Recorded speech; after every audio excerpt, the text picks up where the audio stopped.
voulais montrer comment créer une toque de cuisinier et pour faire cela, on va s'aider de la simulation de type Close dans Blender. Alors pour commencer, je vais supprimer mon cube et à la place, je vais créer un Mesh Cylinder. Et dans l'Operator Box, je vais lui donner 64 vertices.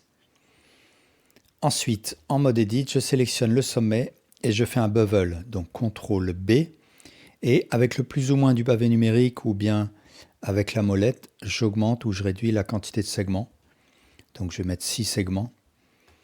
Et je vais ensuite sélectionner la face ici, la supprimer.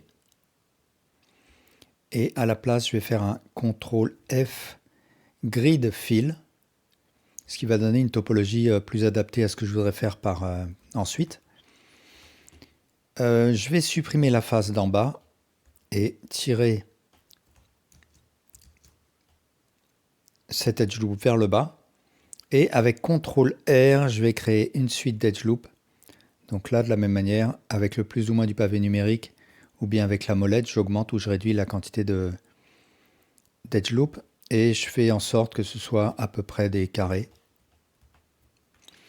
Je vais un petit peu remonter mon objet. Je vais faire un clic droit, Shade Smooth pour lisser les ombrés.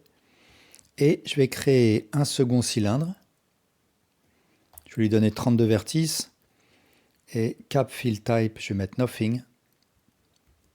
Et je vais faire un Scale sur Z pour avoir quelque chose comme ça. Ensuite, mon objet, je vais aller dans le panneau des physiques et lui attribuer des physiques de type Close. Ici, je vais ouvrir la timeline, donc Shift F12. Et si je lance la simulation, mon objet tombe puisqu'il subit la gravité. Donc pour éviter qu'il tombe, je pourrais couper la gravité, mais de toute façon, j'aurais besoin d'un pin group, c'est-à-dire de vertices qui restent accrochés, qui restent non affectés par la simulation. Je vais passer avec un CTRL Tab en mode Weight Paint. Je vais sélectionner la brosse gradient ici, dégradé, et je trace mon dégradé. Et je peux voir que ici, dans le panneau Data, ça m'a créé le vertex group en question. Si je veux, je peux retirer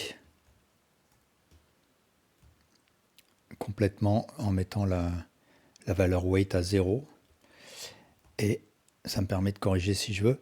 Et avec CTRL, donc, je peux rester orthogonal. Voilà, je repasse en mode objet. Et si je vais dans le panneau des physiques, sous Shape, Pin Group, je vais sélectionner le pin group que je viens de créer. Et si je lance l'animation, rien ne se passe puisque ces vertices-là restent accrochés puisqu'ils ne subissent pas la simulation de physique.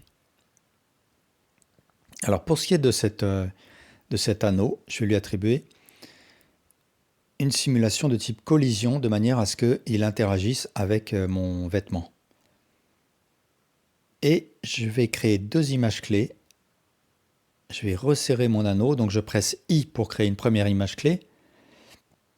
Donc par défaut, en pressant I, ça va me créer une image clé sur les transformations que j'aurai réglées en pressant Shift K.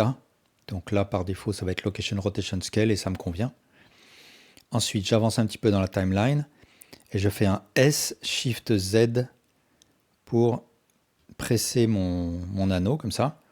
Et je presse à nouveau I. Et donc, j'ai mon anneau qui se presse. Alors là, il n'interagit pas tellement avec mon premier cylindre parce que, en fait, si je regarde l'orientation des normales, si je clique sur Face Orientation dans le Viewport Overlays, je peux voir que les faces sont tournées vers l'extérieur. Donc soit en mode Edit, je fais un Alt N et un flip pour retourner les faces, ou bien dans le panneau des physiques, je déclique single-sided de manière à ce que, peu importe la direction des normales, mon objet interagisse avec l'autre objet. Donc là, je vais désactiver Face Orientation. Et maintenant, si je lance l'animation, je peux voir que, en effet, mon anneau interagit avec mon premier cylindre là. Alors, j'ai des petites retouches à faire sur mon premier cylindre. Tout d'abord, sous collision, je vais activer Self Collisions de manière à éviter que les faces s'interpénètrent. Et puis, je vais changer le tissu. Là, j'ai des pré-réglages, donc je peux choisir par exemple coton et voir ce que ça donne. Et si je veux changer l'épaisseur, la taille des plis, il faut que j'aille sous Stiffness et que je change la valeur Bending. Donc je vais mettre une valeur un peu plus haute pour faire des plis un peu plus larges. Alors au passage, les valeurs Stiffness vont me permettre de déterminer le niveau de souplesse de mon tissu. Plus les valeurs sont élevées, plus le tissu va être rigide. Les valeurs Damping vont me permettre de déterminer la vitesse à laquelle le tissu va se déformer. Et puis bien sûr, il y a le niveau de subdivision du mesh qui compte pour obtenir une finesse de détail. Et je vais me contenter de ce résultat. Alors ce que je vais faire, c'est mettre ces deux objets dans une collection. Donc je vais dupliquer avec un Shift D et Enter. Et ensuite créer une collection. OK, et cacher cette collection. Et ensuite, cette version-là, je vais dans le panneau des modificateurs et je fais un Apply du modificateur Close. Et de cette manière-là, j'ai un objet qui reste tel quel. Alors, je vais aussi supprimer les images clés de mon anneau, là. Je peux supprimer tout le bas de ma toque, là, de mon tissu.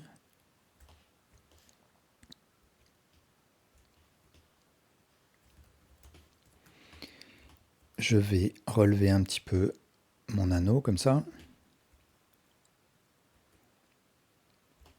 Je vais faire un Alt-E, Extrude Faces Along Normals, pour lui donner de l'épaisseur. Je vais faire un clic droit, Shade Smooth. Je vais sélectionner les Edge Loops en haut et en bas. CTRL B pour faire un bevel.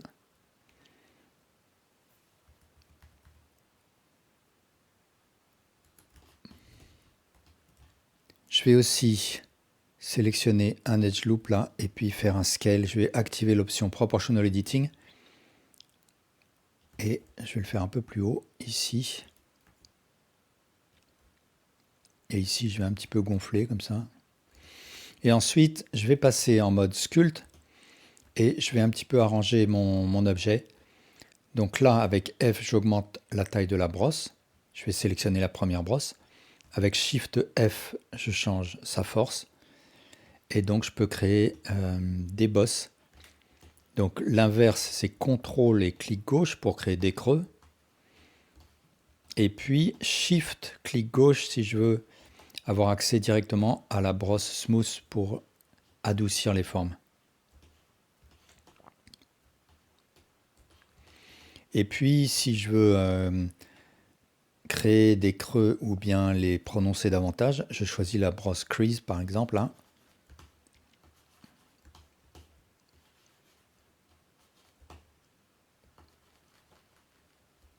Je vais augmenter la force. Et puis pour terminer, je vais joindre cet objet à mon premier cylindre avec un CTRL J. Lui aussi, je vais un petit peu le déformer. Voilà, merci beaucoup pour votre attention.